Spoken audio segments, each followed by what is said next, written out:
Salamat, Brother Edwin. So, ano na, magpatuloy na tayo at matapos na natin to. Ayan. So, nasa ika-9 lesson na tayo. So, ang ano natin ngayon ay ang biyaya ng kasaganaan. So, kung babalikan natin, ayan, pwede natin, is ipinarward na ni JL dun sa GC natin yung lesson for today. Ayan, yung sa book 1 at book 2 ng SOD. So, natin, review lang. So, yung lesson 1 natin, si Jesus ang aking pastol. Yung pangalawa natin ay, pagpapalalim ng relasyon sa Diyos. Lesson 3, kapangyarihan ng pagpupurit pagsamba. Lesson 4, kalakasan na mula sa Diyos. Lesson 5, spiritual na labanan. Lesson 6, ang makapangyarihang dugo na Jesus. Lesson 7, Biblia, ang babago ng iyong buhay. Ayan. So, medyo na-advance yung nakalagay dito sa slides natin. Lesson 8, yung anointing of the Holy Spirit. So, anointed tayo ng Holy Spirit. And yung lesson natin ngayon, yun ang biyaya ng kasaganaan. So, ano ba yung dapat nating asahan sa aralin ito? So, una, maunawaan na ang Diyos ang pinagmulan ng lahat ng pagpapala. Yan. So, maunawaan natin. Yan, to understand na ang Diyos ang pinagmumulan ng lahat ng pagpapala na meron tayo. And, yan, magkaroon tayo ng puso ng pagbigay. So, pagkat sa Diyos lang galing yun, yan. So, tinuturuan tayo dito na magkaroon tayo ng generous heart. Okay. So, bago tayo magpatuloy-tuloy, meron muna tayong konting gagawin. Umisip tayo ng 5 bagay na gusto mong mangyari o makuha. Yan. At bakit? 5 bagay na gusto mong mangyari o makuha sa susunod na taon pa naman. Yan, bakit?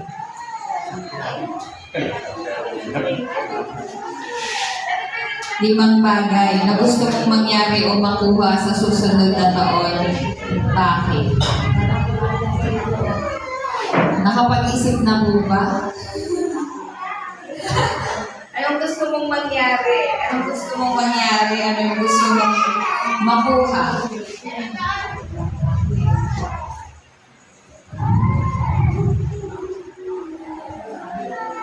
Asya na po na.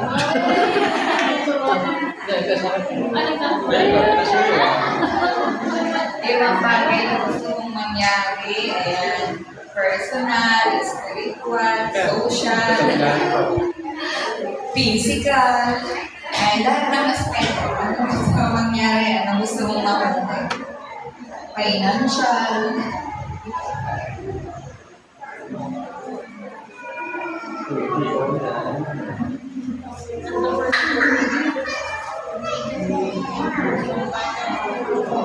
Walang na.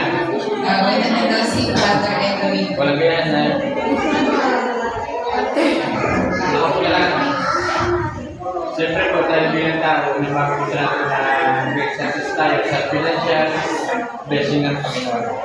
Dahil dito natin kung yung maayos na pamumuhay, dito matutupad natin mga pangasapak natin, magpapag-aral sila ng maayos. Yun, una, financial. Pangalawa, yung ligtasan yung mga karamdaman. Hindi po napakahirap tulad sa isang tao na naging panalangin ng Panginoon na pagkalooban pa ng mga mabuhay malakas para sa pagdala ng mga anak natin. Dalawa na. Pangatlo. Pero sa tan, pero kaya kumbaga,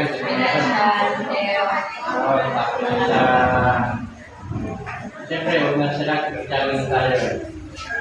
Yun, kung gawin tayo ng Panginoon, yun yung meron talaga. maging mabuti pa tayo ng Panginoon. Pang-apat at pang-apat. Ayun. At yung pang-apat. Yung sa mga matagal pa yung pangalan, matapos sila ng pag-aaral. Pero yung isa ko talaga namin malala sa Panginoon na makatapos sila ng pag-aaral at makita na meron sila maayos ng pamilya. At pang-lima, ito ko muna tayo. Kalimutan. Yun, mag-ipaayos sila ng lahat sa sila ng pamilya.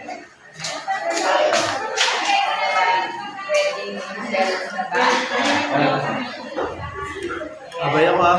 So, yun yung kay Brother Edwin. So, financial, health, yung serving the Lord, tapos yung sa mga anak niya, and then mga anak nila. Ayan, and then yung sa relationship. Ayan, so yung iba, meron pa gusto mag-share, kahit isa lang. Ito, nakarecord na po. Wala.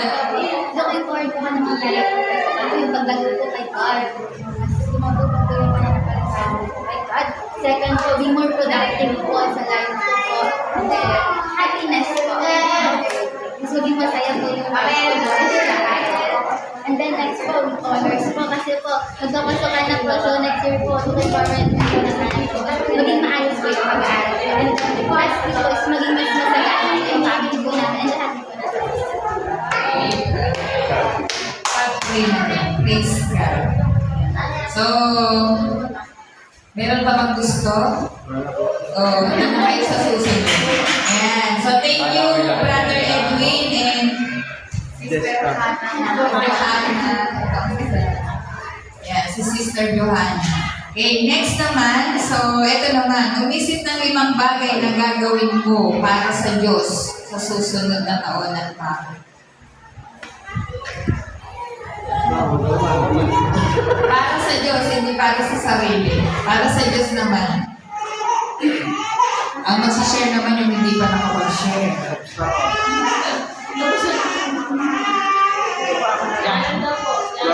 Kaya si Ate Hana. Yung mapatuloy pa po yung devotion araw-araw, tapos yung magmapayos na po yung practice, tapos yung pagbabasa ko ng nila, matuto pong mag-share yung tao na before po mag-complete ako. Tapos, ito, mas hindi po ikatiya yung parang mag-open po sa atin. Yeah. Thank you. Meron pa? Sino pa? Gusto mag-share? Si ano na lang, si Brother Aga, si Francesca, saka si Brother Elmo, saka si Pastora. Isa na lang, last pa. Ako po siguro, hindi siguro sigurado. Ayan, sana po ko na muna yung relationship kay Lord. Yung sabi nabasa lang po ko sa, sa Facebook, sabi niya, hindi nagde-devotion, pero nagme-ministry, nakakasal, sabi ng gano'n. Di ba, sa tayo, bilang mga leaders na tayo, dapat, unang-una sa lahat tayo yung palaging sa Lord. Yan. So, yung unang po, relationship kay Lord. Yung pangalawa po, parang kinumpit ako ng Lord na kahit sobrang yung daming program sa church, kung wala naman yung pagdalim ng mga miyembro, yung mga service, so wala na yung side-side. Kaya yun po, sa ilimit ko po sa Lord na more wisdom and knowledge. Tapos po, sa mga kabataan ko sa doctor, yung mga hawak ko po yun, bigyan ako ng Lord na mas alam kung paano po mag-handle, so yun lang po. Yeah, thank you so much, Pastora and Sister Hannah. Yan, tayo magtuloy na sa ating lesson. Ay, nawala. Nawala naman. Ayan, so, ang biyaya ng kasaganaan. Ayan, blessing of prosperity. So, sabi sa mga awit 23:6a, ang mga bang sabi doon, naka-open po ba kayo? Yan. kabutihan pag-ibig mo sa akin di magkukulang, siyang makakasama ko habang ako'y nabubuhay. Ayan, yan po yung sa awit po ni David. So, napakabuti po ng Diyos. Yun ang una. Okay. So, since ano pa lang po, sa creation pa lang, ayan, so makikita natin yung kabutihan ng Diyos. Na as in talagang, di ba, ano siya, 7 days nag-create. Pero yung 5 araw doon, ibinuhos niya para gawin yung para lahat sa atin. Ma-provide yung mga pangangailangan ng tao. So, sa pasimula pa lang, napaka-generous ng God sa atin. Yan. So, nandun na yung blessings. Provide niya na lahat, yan, ng resources para sa atin. Yan. So, sabi sa Deuteronomy, ayan, 8:18. Yan. So, napakabuti ng Diyos sa atin. So, binigay niya na ang lahat sa atin. Pero sinasabi dito, subalit alalahanin ninyo si Yahweh na inyong Diyos ang nagbibigay sa inyo ng lakas upang yumaman kayo. Ginagawa niya ito bilang pagtupad niya sa kanyang pangako sa inyong mga ninuno. So, huwag natin kakalimutan kung sinong pinagmulan. Sino ba? Walang iba. Kundi ang ating Diyos lang. So, lahat ng kakayahan na meron tayo, yan, so, sa Kanya lang nanggaling. And, lagi natin i-remind ang sarili natin na meron bang tayong paghirap, pero nandyan ang biyaya ng Panginoon ay sapat. At nandun, binigyan tayo ng kakayahan ng Diyos, ayan, na tayo ng lakas upang tayo'y yumaman. Ayan. So, lahat tayo, mayaman tayo kasi anak tayo ng Diyos, di ba? Ayan. So, hindi lamang sa material things, ayan, mayaman tayo sa pagmamahal ng Diyos, mayaman tayo sa pagmamahal ng kapwa natin na palataya, mayaman tayo sa lahat. Ayan. And then, pangalawa, ayan, nais ng Diyos na pagpalain ka. Ayan. Will talaga yan ng God. So, bilang mga anak ng Panginoon, ang gusto ng Diyos tayo ay pagpalain. So, pero, nandiyan na binigay na sa atin. Pero syempre, bilang tugon natin sa kanyang kabutihan at sa kanyang kalooban na gusto tayong pagpalain, syempre dapat gawin natin yung part natin. So, ano yung sinasabi po sa mga Kawikaan 3:9-10?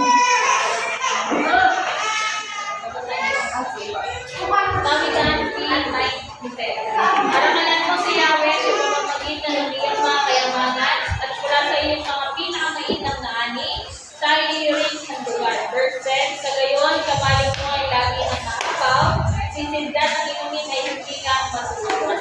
Yan. So, lagi nating parangalan si Yahweh sa pamamagitan ng lahat ng meron tayo. Ayan, lahat ng yaman na meron tayo. Ayan, yung yaman natin sa oras, yaman natin sa financial, yaman natin, bang meron tayo? Lahat ng meron tayo.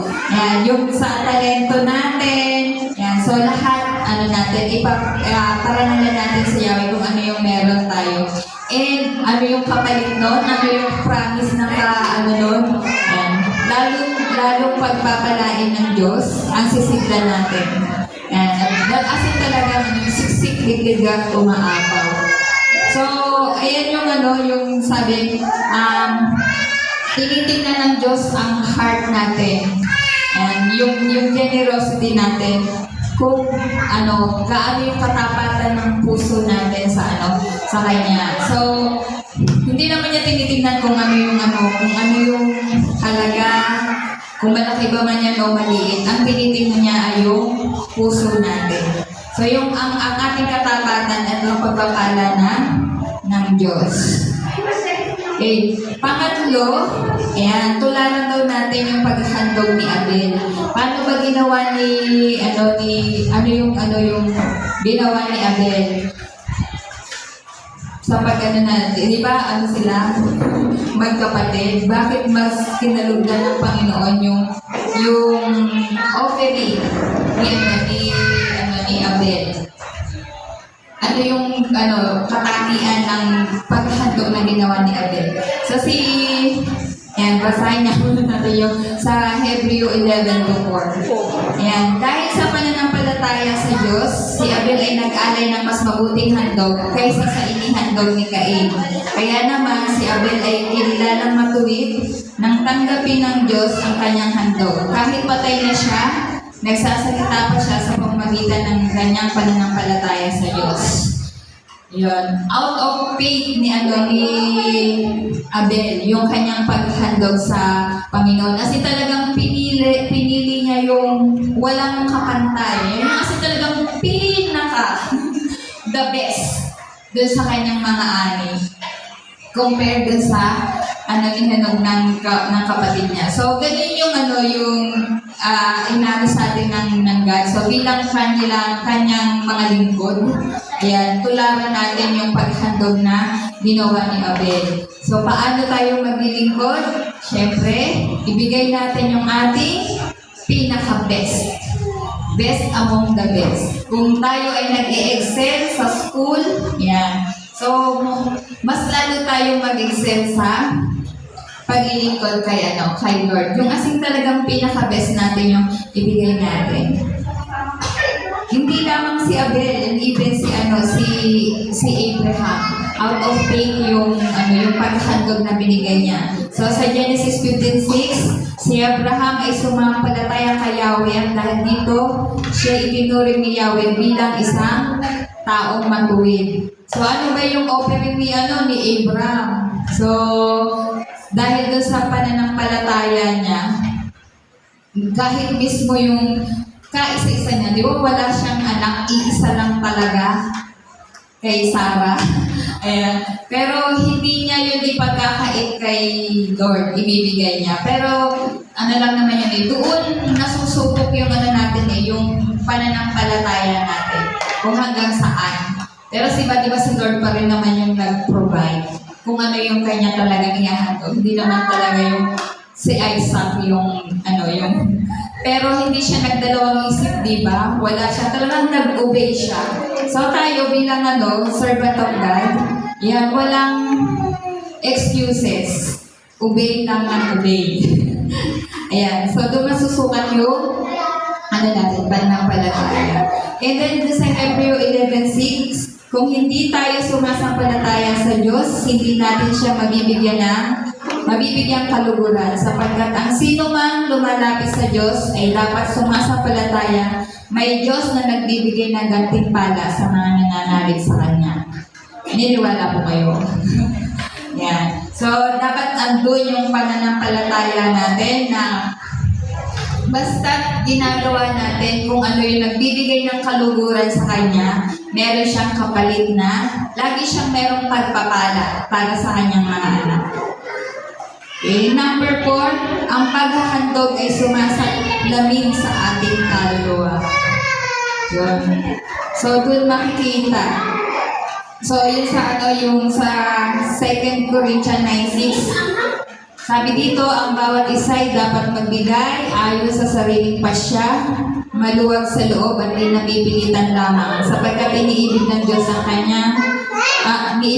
ang kusang nagbibigay ng may kagalakan.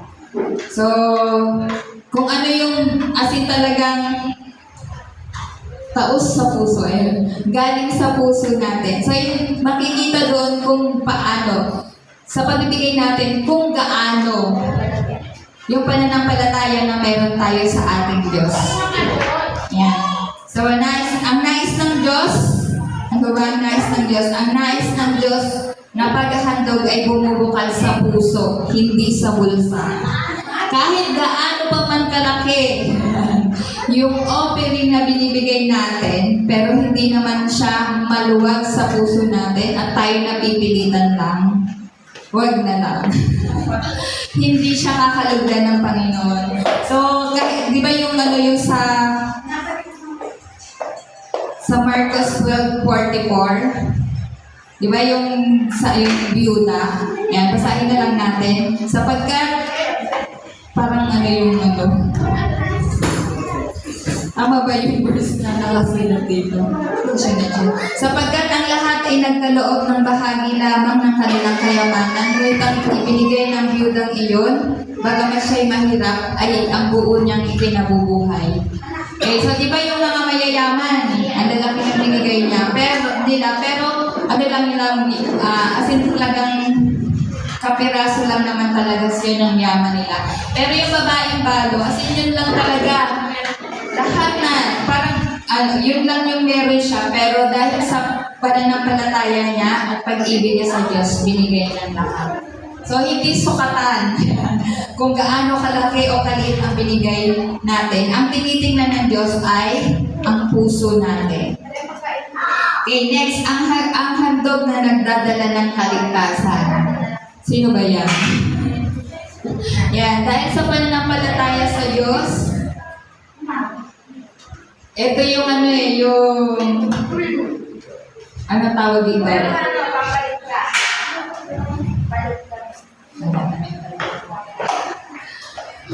So, yung sa Old Testament na kinunek sa New Testament. So, si Jesus, diba? Yung handog na nagbibigay ng kaligtasan. So, balik lang yung dahil sa pananampalataya sa Diyos, si Abel ay nag-alay ng mas mabuting handog kaysa sa inihandog ni Cain. Kaya naman si Abel ay kinilalang matuwid ng tanggapin ng Diyos ang kanyang handog. So, kahit patay na siya, nagsasalita pa siya sa pamamagitan ng kanyang pananampalataya sa Diyos. So, yun nabanggit kanina. And then, tuloy natin sa Lucas. Kaya sinasabi ko sa iyo, malaki ang kanyang pagmamahal sapagkat maraming kasalanan ang pinatawad sa kanya, ngunit ang pinatawad ng kaunti ay kaunti rin lang ang nadaramang pagmamahal. At sinabi niya sa babae, pinatawad na ang iyong mga kasalanan. So ito yung yung si Mary na nagbuhos ng perfume sa ulo ni Jesus, and then yung pinunasan ng kanyang luha yung paa niya. So hindi yung handog na binigay ni Mary. As in, ibinuhos niya yung kanyang buong puso, ayan, kay Jesus, sa pagsisisi, ayan, sa pananampalataya niya, na gaano man siya karumi, ayan, tanggap siya ng Panginoon. So, yun yung sa kanya, nagligtas sa kanya, yung paghandog niya ng buong puso niya. Na imagine mo yung price ng perfume na yun. Kasi magkano, ilang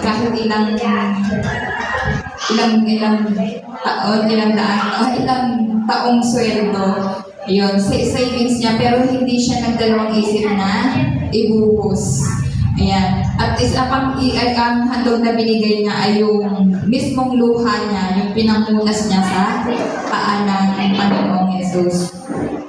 Ayan, so sabi niya, in English lang. So, 6, mahalaga ang pagtatalaga ng ikapo. Ayan, sa tithes and offering. So, di ba simula pa naman nung unang panahon sa Old Testament, sa time ng mga Israelites, talagang binubukod nila yung ikapo. Binibigay nila sa templo. Ayan. So, sabi sa Malaki 3:10, dalhin ninyo ng buo ang inyong mga ikasampung bahagi sa tahanan ng Diyos upang matugunan ang pangangailangan sa aking tahanan. Subukin ninyo ako sa bagay na ito. Kung hindi ko buksan ang mga bintana ng langit at ibig sa inyo ang masaganang pagpapala. So, biyaya, blessing of prosperity. So, kung ibibigay natin ang buong-buo. Yeah. So, minsan ba napapaisip kayo, May kwento lang ako. So, ano lang, experience lang namin. So, nung mga time na as in talagang struggle financially, nasa ano pa kami noon? Nasa Manila pa. Ayan, may lahat, binabayaran doon eh. As in talagang yun na lang. Ang ano na lang is ano, ang pera na lang ay yung pang-tithes at pamasahin namin balikan pa galing sa church. Malayo pa yung church namin. Kasi napapaisip ako, Lord, pwede bang hingawin ko muna to? Pero alam niya yung ano, yung lagi na ako doon, hindi ito sa akin. Hindi ito sa amin, para rin sa iyo. So, inano pa rin, binigay ko pa rin yung ano namin, yung tithes namin. And alam nyo ba? hindi pa man natatapos yung ano, ano namin, yung gawain namin sa church. Kasi after ng church, may mga gawain pa rin naman, mga ganito. So, meron kaming blessings na na-receive na higit pa kaysa dun sa kailangan namin. Kaya, biglang, may pumasok. Kaya may pumasok sa ATM. Ayan, so, as in talagang ano na to, subok ko na to. So, ilang beses na, yan. As in, pag ibinigay mo talaga ng buong-buo, yung tithes mo, and yung offering mo kay God. So, as in talagang siksik, liglig, at umaakaw yung bumabalik sa atin. So, yun yung tinuturo ng So, ang ating Panginoon ay generous. And tayo bilang kanyang mga anak. So, makikita, masusukat yung ating pananampalataya sa Kanya sa pamamagitan ng ating generosity rin, ng ating pagiging mapagbigay. So, ano yung ating gagawin matapos itong aralin na ito? Ayan. So, alalahanin natin. Meron ba kayong mga kakilala na may ginawang extraordinaryong paghahandog? Meron kayong kakilala na gano'n? Na napaka-extraordinary talaga yung paghahandog na ginawa niya.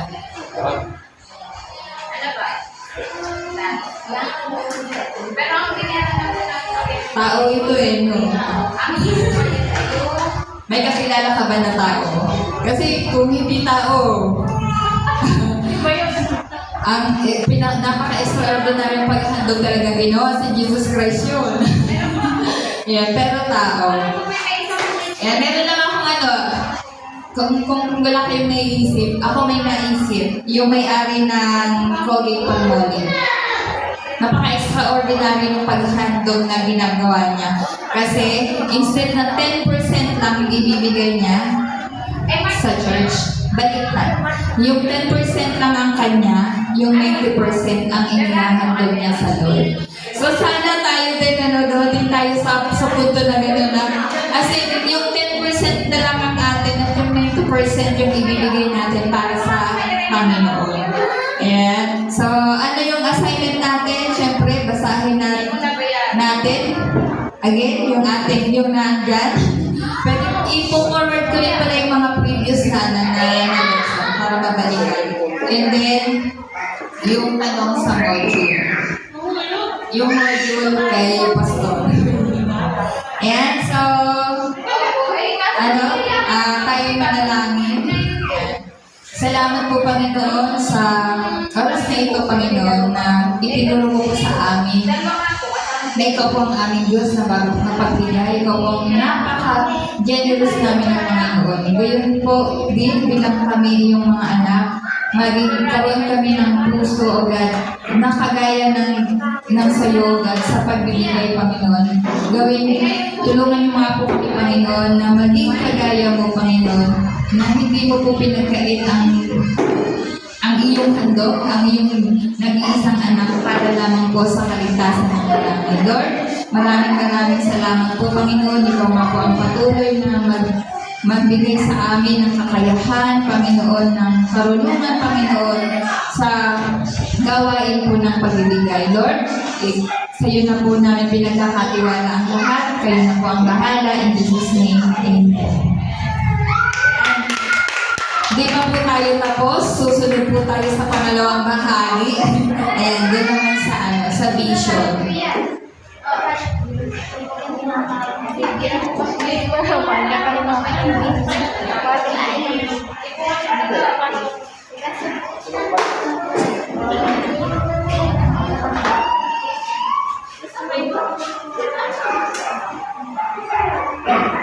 Ayaw mo na. Good morning.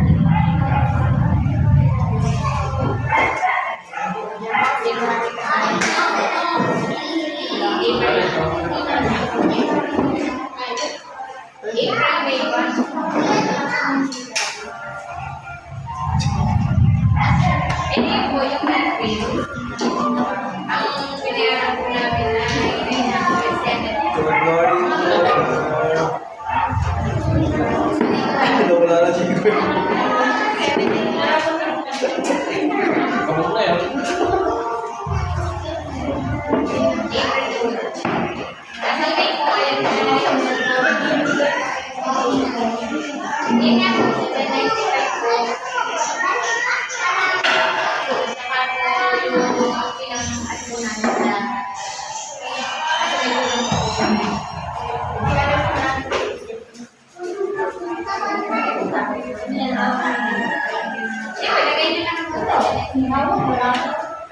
And ganda ang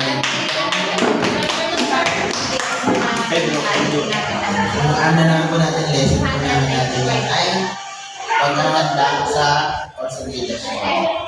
Ano naman po yung ano, sa tingin niyo po, ano po ibig sabihin ng consolidation?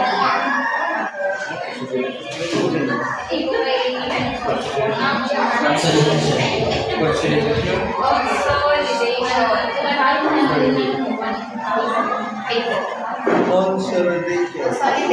Consolidation. Grabe na lang sir, kung ano ibig sabihin. Ayan po. Ang ibig sabihin daw po ng consolidation ay yung parte ng buhay ng Kristiyano kung saan di ba nakilala niya na si Kristo ngayon yung bagong Kristiyano ay kaalagaan ng kapatiran upang lalong lumago yung gospel sa kanyang buhay at magbungay. Diba, ang lesson natin ngayon ay paghahanda sa consolidation. Ibig sabihin, bilang mga kapwa Kristiyano, tayo din ay binigyan ng Panginoon ng responsibilidad para i-consolidate yung mga kapatid natin kay Kristo o yung mga bagong Kristiyano. At hindi naman tayo bigyan ng Panginoon ng gawain nang hindi niya tayo binibigyan ng example. So, sinong example na binigyan ng Panginoon pagdating sa consolidation? Kaya, makikita natin yung magandang example ng pag-consolidate kay Apostol Pablo. Diba si Apostol Pablo, siya yung sumulat nung napakaraming libro sa New Testament. Bakit dumaming libro sa New Testament? Kasi si Apostol Pablo, sulat siya ng sulat dun sa mga simbahan na tinayo ng mga ganun yung pag-consolidate. Hindi natatapos yung trabaho natin sa pagdadala ng mga kaluluwa kay Kristo. Nandun din yung pag-aalaga natin sa kanila. Ayan. So, sabi dun sa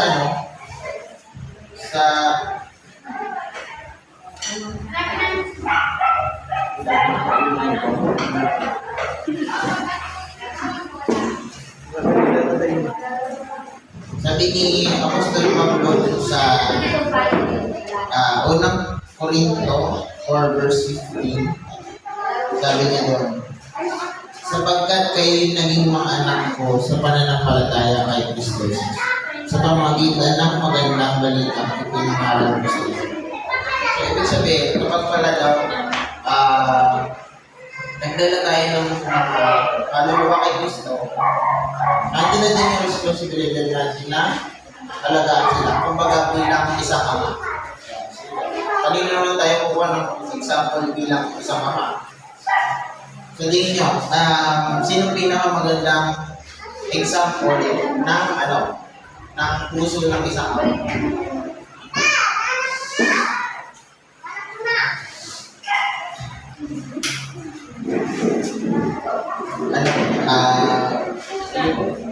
Ayun, si God, ang Diyos Ama. So, makikita natin sa Diyos Ama kung paano ba dapat yung pagiging isang ama. Ano ba ang Diyos Ama sa atin? Ang Diyos Ama ay nag-provide. Gayun din sa mga kapatid natin kay Kristo. Dapat nandun din tayo para mag-provide sa kanila. Gabay ng tulong sa mga kumarin. May kumarin pa sila. Ayun, yung kasama din natin ay ang ating karamay. Yung kasama natin ng Diyos kahit yung sa mga sa lahat ng panahon, kahit yung sa mga panahon na hindi tayo kamahal-mahal. Kunwari, sabihin natin yung kapatid mo sa Panginoon ay may problema siya. Nakakaranas siya ng labas na kalambutan. Nararamdaman niya ang pag-iisa ng isa. Pero bilang kapatid niya, alalahanin natin siya na kapatid, nandito ako. Nandito ako at iniibig kita na kaya ng pag-ibig ng Panginoon sa atin. So, bilang mga Kristiyano, tayo din yung tatayong mga kagaya ng kasama sa mga kapatid natin kay Kristo. Alagaan natin sila kasi ano mga sinabi ni Jesus kay Simon Pedro, sabi niya, di ba? Alagaan mo ang aking mga lupa. Naalala ko yung sa devotion namin kagabi.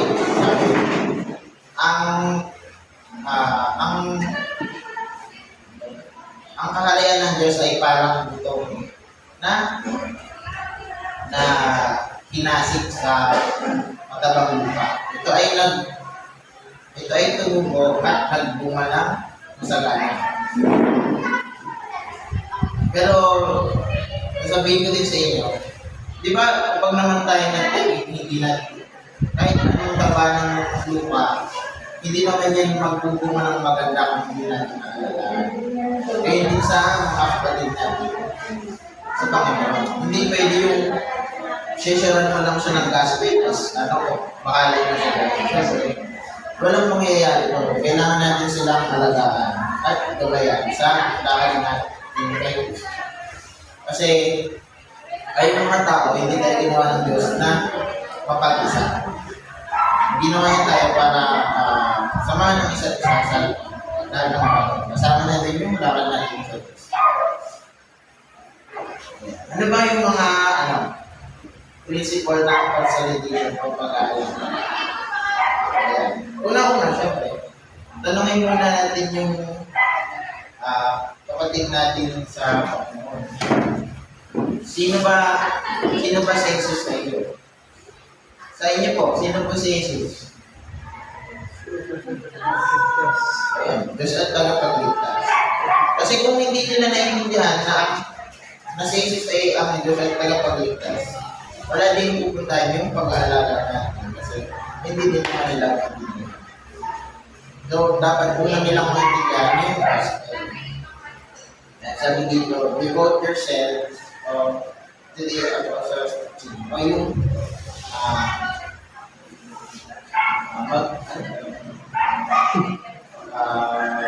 aralin natin yung mga tinuro sa atin ng mga apostol. So yun, salita ng Diyos. Pag-aralan natin ito. Ayan. Pero dito, meron tayong tinatawag na spiritual health.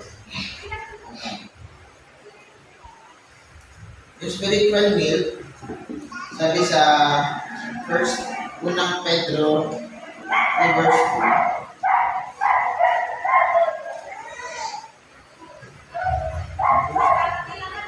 Ayan, sabi dito, gaya ng sanggol, kayo ay manabig sa dalisay na gatas na espiritual, upang naman po kayo kung sa kaligtasan. So, ano yung spiritual need? Ako, sa pagkakaintindi ko, yung spiritual need ay yung gospel. Una natin kailangan maintindihan, syempre, para lumabos sa pananampalataya ay yung gospel. Kasi, hindi naman magbubunga yung pag-aaral natin ng salita kung hindi natin naiintindihan yung ginawa ng Panginoon para sa atin. Kasi yung gospel yung pinakakabuang story ng buong Biblia. Tapos, pangalo ay yung bread ng Word of God. Sabi dito, sabi ng Panginoon sa watching order, ang tao ay hindi nabubuhay sa tinapay lamang, kundi sa bawat salitang mula sa bibig ng Diyos.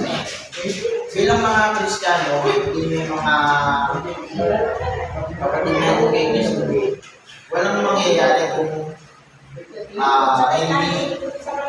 hindi sila kakainin ng salita ng Diyos.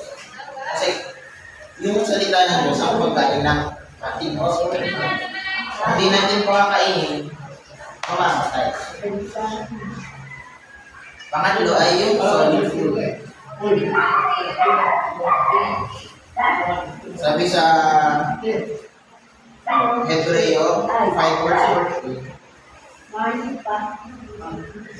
ang matigas na pagkain ay para sa may sapat na gulang.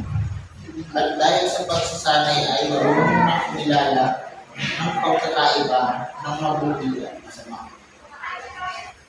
Ayan. Yung solid food, yun naman yung mga yung mga tulog sa pagsunod, mga tulog sa pagkahandog, yung mga tulog sa pagsama. So, una, kailangan muna ipaintindi natin sa mga kapatid natin yung gospel, yung pagliligtas ng Panginoon sa atin mula sa kasalanan. Sunod ay yung kahalagahan ng salita ng Panginoon. At pangatlo, siyempre yung kahalagahan ng pagsunod. Nandyan din yung fellowship at ready to pray. Yung ano bang ibig sabihin ng fellowship? Fellowship ay yung pagsasama bilang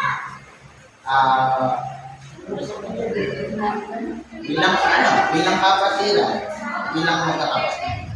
At ang bringing of bread naman ay yung pag-communion sa isa't isa. Bilang magkakapatid sa Panginoon, dapat ituring natin ang isa't isa bilang kapatid. Alagaan natin yung isa't isa. Dapat yung mga kapatid natin sa Panginoon, kaya nila magsabi sa atin kung anong problema nila, kung anong kailangan nila. At gayon din naman, naibibigay natin sa kanila kung yung mga kailangan nila. Naibibigay natin sila ng babay. Minsan kasi yung iba, napapabayaan. Minsan, nakalungkot lang din isipin. Yung mga nawawala sa church, saka yung pinakamalalang senaryo, yung mga nagpapatiwakan na dahil sa kawalan ng pag-asa. Minsan, sila, parang yung ibang mga Kristiyano, sama ng tingin nila sa mga nalalamig, saka yung mga umaabot na sa pagpapatay. Pero minsan, dapat tumingin tayo sa sarili natin. Kasi minsan, di ba, napapabayaan sila, kaya hindi yung nangyayari sa kanila. Kagaya nga yun nga, kagaya kanina, sinabi ko, inubos ng Panginoon, alagaan ng Panginoon. Diba? Kasi merong consequence, hindi natin maalagaan yung pagod natin sa Panginoon. At kung hindi natin sila alagaan, maaaring hindi nila maranasan yung kaharian dito mo sa amin. Pwede na pasok yung fellowship at faith para yung maranasan mo mismo ng mga kapatid natin yung pag-ibig ng Diyos sa pamagitan natin. At lalo silang lumago sa pananampalataya dahil naranasan nila yung dito pa lang sa at higit sa lahat, yung pinaka-importante, yung pananalangin. Bukod sa dapat matutong manalangin yung mga tinuturuan natin, yung mga kapatid natin sa Panginoon. Right? Ginawa yung pananalangin ay yung pag-connecta natin mismo direkta sa Panginoon. Kasi yung pananalangin yung pakita mo sa Kanya. Bukod doon, syempre, dapat din pinapanalangin bilang kapatid nila. Tayo din, nananalangin ay pinapanalangin natin sila.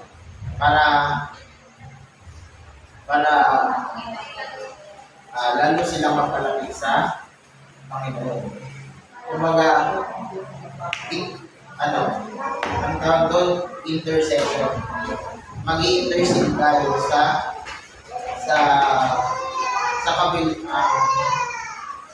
mag-i-intercede tayo on behalf ng mga kapatid natin sa Panginoon. So, ano daw yung mga habit na dapat natin itulong sa mga kapatid natin sa Panginoon? Dapat maturuan niyo sila na hindi natatapos yung pananampalataya natin sa pagpunta lang sa Diyos. At maintindihan nila na ang pananampalataya ay isang relasyon sa Panginoon na pinapalago sa pamamagitan ng communion nga sa mga kapatid sa Panginoon, pag-aaral o ng salita niya o yung tinatawag na contemplative life. Tapos, turuan din natin sila na yun nga, pag-aralan yung salita ng Panginoon. Yung simulan natin yung magaya ng ginagawa natin sa list ngayon na meron tayong devotion kada araw. Yan, itulogin natin yung sa mga kapatid natin sa Panginoon upang ma-receive nila yung salita ng Panginoon. Yung mga tanong na anong sinasabi ng Panginoon sa akin sa pamamagitan ng salitang ito. Anong inuutos ng Panginoon at ano yung mga pinapangako sa pamamagitan ng salita. At turuan din natin sila na manalangin at kumonekta sa Panginoon. Kasi yun talaga yung pinaka-importante, yung konektado tayo sa Panginoon. So yun yung mga yung kung paano natin naalagaan yung mga kapatid natin sa Panginoon. Bakit importante na alagaan. Kaya, meron dito tanong, kung meron na daw pa tayong naalagaan, at kung meron na daw pa tayong naalagaan, at paano natin sila inalagaan? Sino kung pwedeng magpahal?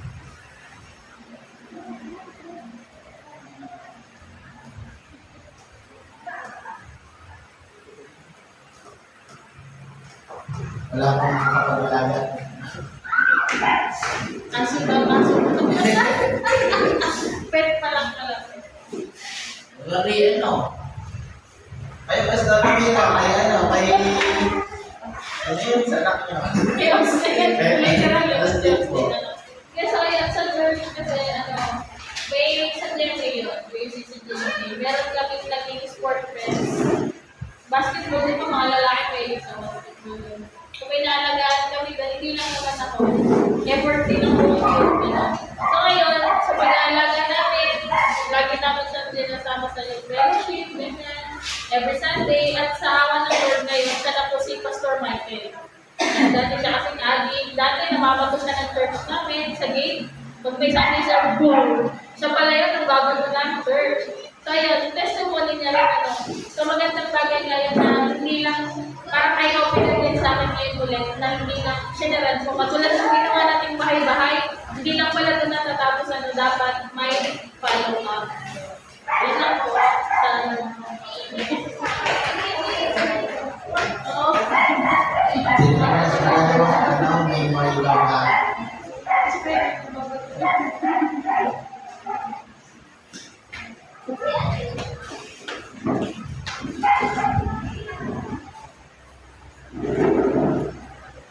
so ano yung natutunan natin sa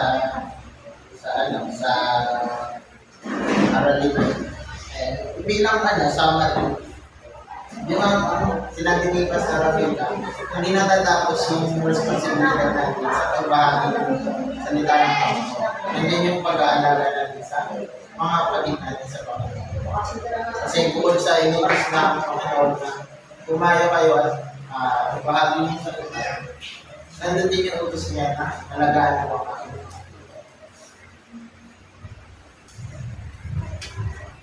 So,